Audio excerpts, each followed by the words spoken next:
तो बेटा खुशामदीद है फिर से आप सबका। कंटिन्यू करते हुए अपना टॉपिक ART, जो मैंने आपको बताया था कि it is an umbrella term. It includes A number of techniques like IVF, gift, gift and ICSI। मैंने आपको बताया था कि कुछ कपल्स ऐसे होते हैं, इनफर्टाइल होते हैं ड्यू टू वन और अदर रीजन।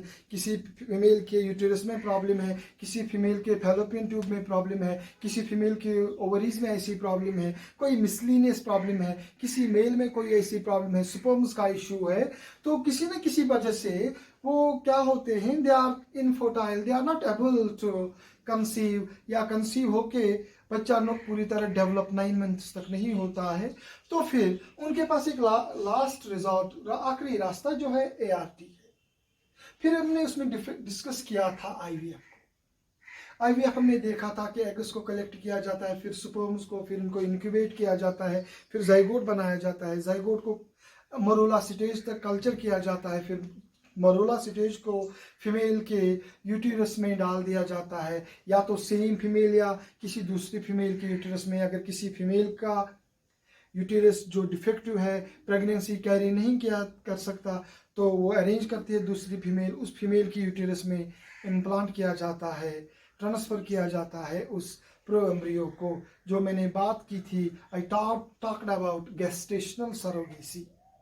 एक फीमेल दूसरी फीमेल का बच्चा अपनी यूटेरस में डेवलप कराएगी, बच्चा पैदा करेगी, उस बच्चे की माँ नहीं होगी वो biologically. I talked about gestational surrogacy. So, after IVF, now let us move to gift. If we see gift, देखते हैं बेटा, ये जो गिफ्ट है, it stands for gamete intra fallopian tube transfer. Gift stands for gamete intra fallopian tube transfer. देखिए बेटा, कुछ couples ऐसे होते हैं which are infertile due to one और other issue, and they want to have their own baby, they want to enjoy the parenthood, now they want to go for ART। अब किसी न किसी रीजन की वजह से they are not going for IVF। There may be some financial issues या कुछ personal issues भी उनके होंगे, then they go for gift. Gift is relatively a simple technique than IVF, and what they do, gift जो है, it is relatively simple technique than IVF, and it costs cheaper as compared to IVF. But IVF is a broad term. ये उन couples में भी किया जाता है IVF, उन कपल्स में भी जहां पर एक फीमेल का यूटेरस बिल्कुल डिफंक हो गया होगा, एक फीमेल में फैलोपियन ट्यूब भी नहीं हो सकता, she can also go for IVF। लेकिन अगर एक फीमेल के फैलोपियन ट्यूब्स नॉर्मल होंगे, यूटेरस नॉर्मल होगा, एक मेल जो है उसके स्पर्म्स कुछ हद तक मोटाइल होंगे, then they can try for GIFT. So GIFT has less chances of success than IVF। याद रखिए, IVF उन फीमेल्स में भी किया जाता है जहां पर यूटेरस डिफेक्टिव होगा, तो दूसरी फीमेल का यूटेरस यूज कर सकते हैं। IVF उस फीमेल में भी यूज कर सकते हैं, एम्प्लॉय कर सकते हैं जिसका फैलोपियन ट्यूब डिफेक्टिव होगा, क्योंकि IVF में डायरेक्टली प्रो एम्ब्रियो यूटेरस में डाला जाएगा। लेकिन कुछ फीमेल्स, कुछ couples, they go for gift. It is relatively simple technique. Gamete intra fallopian tube transfer क्या होता है, यहाँ पर इस gamete intra fallopian tube transfer नाम ही आपको बताता है, यहाँ पर मेल और फीमेल गैमेट्स को कलेक्ट किया जाता है और उनको डायरेक्टली ट्रांसफर किया जाता है into fallopian tube of a female. तो जाहिर सी बात है, अगर इस फीमेल के जो गिफ्ट कराना चाहती है उस फीमेल के फैलोपियन ट्यूब नाकारा हो, डिफेक्टिव हो, तो वहां पर गिफ्ट जो है वो सक्सेसफुल नहीं होगा। तो बेटा गिफ्ट क्या है, यहां पर IVF की तरह पहला स्टेप वही है, एग्स को कलेक्ट किया जाता है, एग्स को कैसे कलेक्ट किया जाता है वो मैंने पहले आईवीएफ में आपको बताया है। Female is kept on luteal support. एक फीमेल को बहुत मेडिकेशन पर रखा जाता है ताकि मल्टीपल एग्स रिलीज हो, या मैं कह सकता हूँ सुपर ओव्यूलेशन जो हो कराई जाती है। उसके बाद एग्स जो है, एग्स कलेक्ट करने के बाद मैंने आपको बताया है जैसे आईवीएफ में एक फीमेल को मेडिकेशन पर रखा जाता है, बहुत सारे एग्स रिलीज हो जाते हैं, उन एग्स को कलेक्ट किया जाता है। उसके बाद जस्ट लाइक आईवीएफ स्पर्म्स को, मेल गैमीट्स को कलेक्ट किया जाता है। स्पर्म्स को कलेक्ट करने के बाद क्या किया जाता है, कैसे कलेक्ट करेंगे, जस्ट लाइक आईवीएफ या तो वैक्यूम पंप की मदद से कर सकते हैं या directly from testis in sperms को कलेक्ट किया जाता है। उसके बाद डिफरेंट यहाँ पर मसला है, वहां पर एग और स्पर्म्स को आईवीएफ में इनक्यूबेट करते थे एट द रेशियो ऑफ 1:75,000, लेकिन यहां पर एग्स और स्पर्म्स को ट्रांसफर किया जाता है इनटू द फैलोपियन ट्यूब। ये जो फीमेल है इस फीमेल के फैलोपियन ट्यूब में ट्रांसफर किए जाते हैं और इन एग्स और स्पर्म्स को मौका दिया जाता है नेचुरल एरिया में कि फर्टिलाइज कर सकें, स्पर्म एग्स को फर्टिलाइज कर सकें। अगर एग्स और स्पर्म्स एक दूसरे के साथ मिलेंगे फैलोपियन ट्यूब में तो फर्टिलाइजेशन होगी, और जब फर्टिलाइजेशन होगी तो जाइगोट बनेगा, और वो जाइगोट नेचुरली कहाँ बनता है, फैलोपियन ट्यूब में। आईवीएफ में जाइगोट बनता था लेबोरेटरी कंडीशंस में, वहां पर इन विट्रो फर्टिलाइजेशन होती है, तो गिफ्ट में इन विवो फर्टिलाइजेशन होती है। In vivo under biological conditions, under natural conditions, fallopian tube में एग्स और स्पर्म्स को एक दूसरे के साथ फ्यूज किया जाता, डाला जाता है। एग्स और स्पर्म्स को कलेक्ट करके उस फीमेल के फैलोपियन ट्यूब में डाला जाता है। अगर एग कोई वहां पर फर्टिलाइज हो गया तो वो फर्टिलाइजेशन के बाद क्या बनेगा, जाइगोट, और वो जाइगोट नेचुरली ट्रांसफर होगा इनटू द यूटेराइन कैविटी और वहां पर डेवलप होगा और बच्चा पैदा होगा और बर्थ होगी एक बच्चे की। हम कहेंगे child is born with the help of gift. तो gift is relatively simple process, it is a relatively simple approach.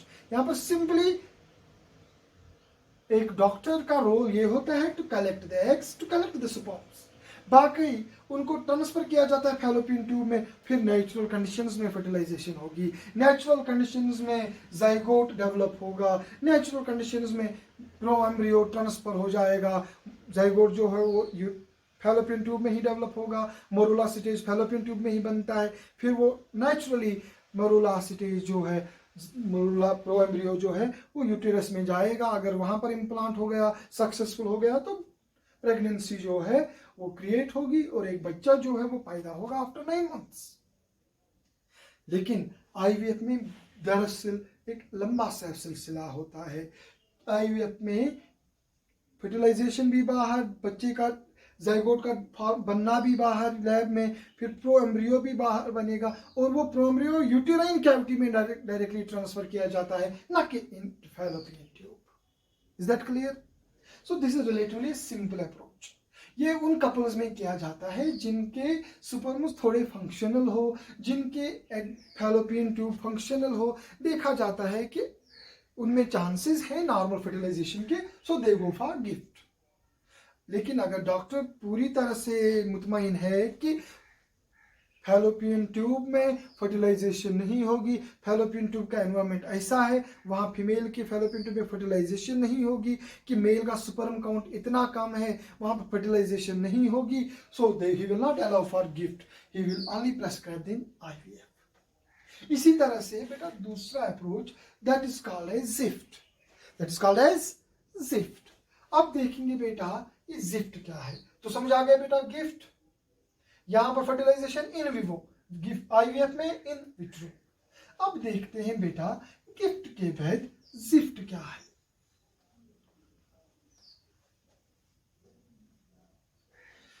बेटा जिफ्ट जो है it is another technique, it stands for zygote intra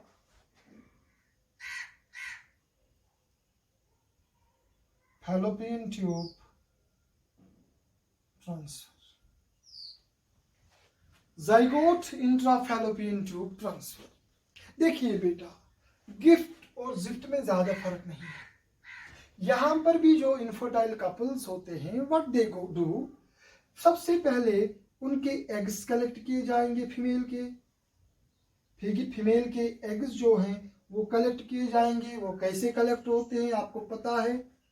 तो दूसरी बात स्पर्म्स जो हैं मेल के, स्पर्म्स कलेक्ट किए जाएंगे मेल के, जैसे आईवीएफ में होता है बाय वैक्यूम सक्शन पंप्स और डायरेक्टली फ्रॉम टेस्टिस, वही बिल्कुल सिलसिला सेम है।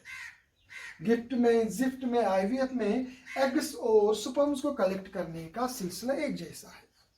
लेकिन गिफ्ट में क्या किया जाता था, इन एग्स और स्पर्म्स को डायरेक्टली ट्रांसफर किया जाता था फीमेल के फैलोपियन ट्यूब में।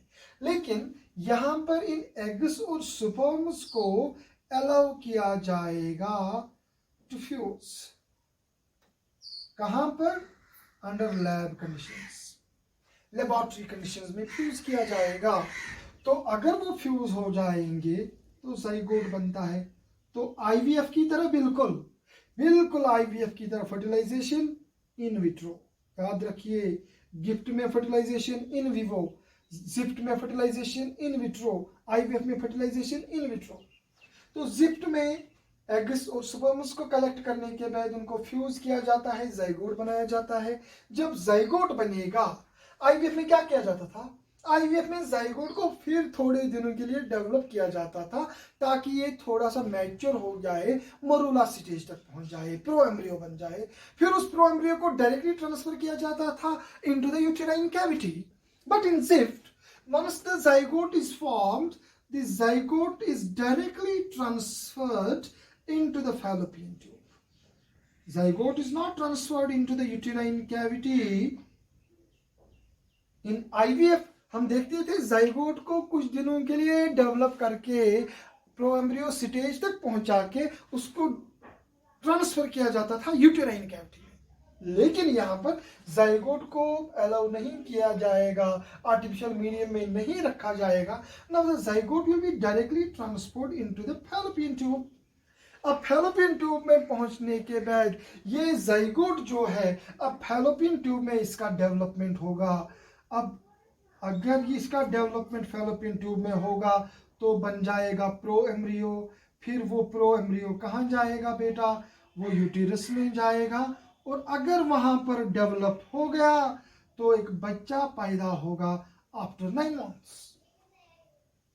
तो बिल्कुल आईवीएफ की तरह ही पहले दो स्टेप्स हैं, फिर ज़ाइगोट भी उसी की तरह बनता है। लेकिन आईवीएफ में ज़ाइगोट को डेवलप किया जाता है टू प्रो एम्ब्रियो, फिर उसको यूटेराइन कैविटी में डाला जाता है। लेकिन जिफ्ट में ज़ाइगोट को डायरेक्टली फैलोपियन ट्यूब में डाला जाता है ताकि ये नेचुरल तरीके से, नेचुरल रूट के थ्रू ट्रांसफर हो जाए into uterus, into uterine cavity, और वहां पर डेवलप हो जाए और एक बच्चा पैदा हो जाए। एक बच्चा जो पैदा होगा हम कहेंगे it is born with the help of gift. तो जाहिर सी बात है अगर एक फीमेल के फैलोपियन ट्यूब में बहुत ज्यादा गड़बड़ है, कुछ ऐसी ब्लॉकड है, तो वहां पर जिफ्ट नहीं कर सकते। अगर फीमेल के फैलोपियन ट्यूब भी ब्लॉक हैं तो ज़ाइगोट वहां पर जाने के बाद क्या करेगा, वो वहां पर डेवलप नहीं होगा, ट्रांसफर नहीं होगा इनटू यूटेराइन कैविटी। उस सूरत में डॉक्टर उनको प्रेस्क्राइब करेगा they have to go for IVF. Is that clear? इसी तरह से बेटा एक और टेक्निक है, मैंने आपको गिफ्ट बता दिया, फिर जिफ्ट बता दिया। अब एक और टेक्निक है बेटा, एक छोटी सी टेक्निक जो है उसको बेटा बोलते हैं ICSI। क्या बोलते हैं ये वाली technique? ICSI। ICSI what does that mean? ICSI जो है बेटा, याद रखिए, it is a versatile technique. It is a versatile technique. It is a kind of ART. It's a type of ART. It's a very versatile technique. It stands for intracytoplasmic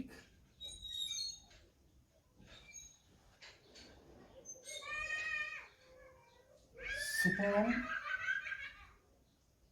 injection. Intracytoplasmic sperm injection.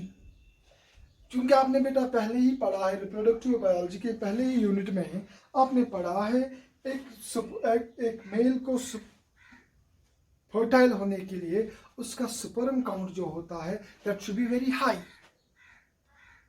तो देखा गया है sperm count high होने के साथ साथ एक mail के जो स्पर्म्स होने चाहिए दे मस्ट बी मोटाइल. ये जो कि स्पर्म्स होते हैं दे मस्ट बी मोटाइल, ताकि जब एक मेल अपने स्पर्म्स ट्रांसफर करे, डिपॉजिट करे इनटू फीमेल रिप्रोडक्टिव ट्रैक, वो स्पर्म्स जाए थ्रू फैलोपियन ट्यूब, वो स्पर्म्स जाए through cervix, through vaginal canal, fallopian tube तक पहुंच के एग को फर्टिलाइज करें. अगर स्पर्म्स मोटाइल नहीं होंगे तो वो नेचुरली कभी भी एक एग को फर्टिलाइज नहीं कर सकते, चाहे कितना भी स्पर्म काउंट हो. Sperms must be motile. और मैंने आपको बताया है कम से कम 50% of the sperms of a man must be actively motile. एक मेल के को फर्टाइल होने के लिए चाहिए कि कम से कम उसके 50% स्पर्म्स जो हैं they should be actively motile. अगर स्पर्म्स मोटाइल नहीं होंगे तो वो कभी भी एक एग को फर्टिलाइज नहीं करेंगे और वो मेल जो है वो हमेशा के लिए क्या होगा, infertile. He will never be able to father a child. उस सूरत में this technique it is a versatile technique for those males. ये देखा गया है कुछ मेल्स जिनमें 0% मोटिलिटी होती है, बिल्कुल मोटिलिटी नील होती है, मोटिलिटी बिल्कुल कुछ नहीं होती है, उनके सारे के सारे स्पर्म्स इमोटाइल होते हैं, मोटिलिटी क्या होती है, नील होती है. दे गो फॉर दिस टेक्निक. वहां पर क्या करते हैं, जब एक मेल है उसको पता चला कि he is infertile, after different investigations it is revealed that उसको क्या है, उसके स्पर्म्स जो है they are non motile. That means he is suffering from asthenospermia. Asthenospermia means when the sperms are non-motile. Now, he is asked that most of the sperms are non-motile. He cannot father a child. Now, he has only resort to go for ART. ART में क्या होगा, वहां पर बेटा क्या किया जाता है, उसका जो पार्टनर है उसके एग्स कलेक्ट किए जाते हैं. और जो एग्स कलेक्ट किए जाते हैं, एक सपोज ये एग है, फीमेल जाइगोट है, सॉरी फीमेल गैमीट है, एक माइक्रोपिपेट होता है, एक माइक्रोपिपेट होता है. उस माइक्रोपिपेट की मदद से ये जो इसके स्पर्म्स हैं विच आर नॉन मोटाइल, जो मोटाइल नहीं है, जो नॉर्मली उस एग को नेचुरली नहीं कर सकते थे फर्टिलाइज, अब एक माइक्रोपिपेट की मदद से इन स्पर्म्स को लिया जाता है और इस स्पर्म को डाला जाता है into the cytoplasm of an egg. और जब ये साइटोप्लाज्म में जाएगा ये स्पर्म, तो अगर इस स्पर्म का न्यूक्लियस इस एग के न्यूक्लियस के साथ फ्यूज हो जाए तो जाइगोट बन जाएगा.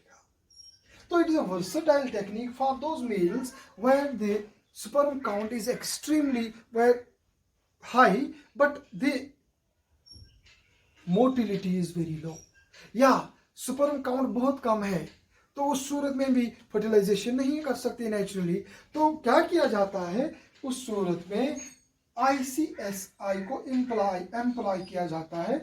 उसमें एक माइक्रोपिपेट की मदद से इस स्पर्म को उठाया जाता है और एक स्पर्म को डायरेक्टली ट्रांसफर किया जाता है into the cytoplasm of egg. और देखा गया है अगर ये साइटोप्लाज्म ऑफ एग में जब जाएगा, ओप्लाज्म में जाएगा, अगर दोनों न्यूक्लियाई फ्यूज हो जाए तो जाइगोट बनेगा और हम कह सकते हैं ICSI is successful and the zygote is formed. Now this zygote can be directly transferred into fallopian tube like zift, और इस जाइगोट को डेवलप किया जा सकता है till pro-embryo is formed and then transferred into the uterine cavity as in IVF. अब zygote को gift के थ्रू ट्रांसफर कर सकते हैं या IVF कर सकते हैं फुल फ्लेज्ड। लेकिन उन मेल्स में जिनमें स्पर्म में मोटिलिटी बिल्कुल जीरो थी, तो उनका तो कहीं पर चांस ही नहीं था कि उनके स्पर्म्स इनक्यूबेट हो सकते थे, एग के साथ फ्यूज हो सकते थे, कभी भी नहीं। लेकिन ICSI की मदद से, अब माइक्रोपिपेट की मदद से उन नॉन मोटाइल स्पर्म्स को डायरेक्टली ट्रांसफर किया जाता है into the ooplasm of an egg, ताकि एक जाइगोट बन जाए। लेकिन देखा गया है कि those offsprings which are formed as a result of these ICSI, it has been seen that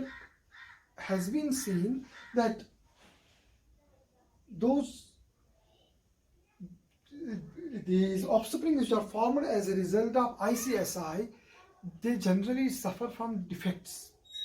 It is not fully successful. There have been seen that there are some signaling problems when the sperm enters into the egg.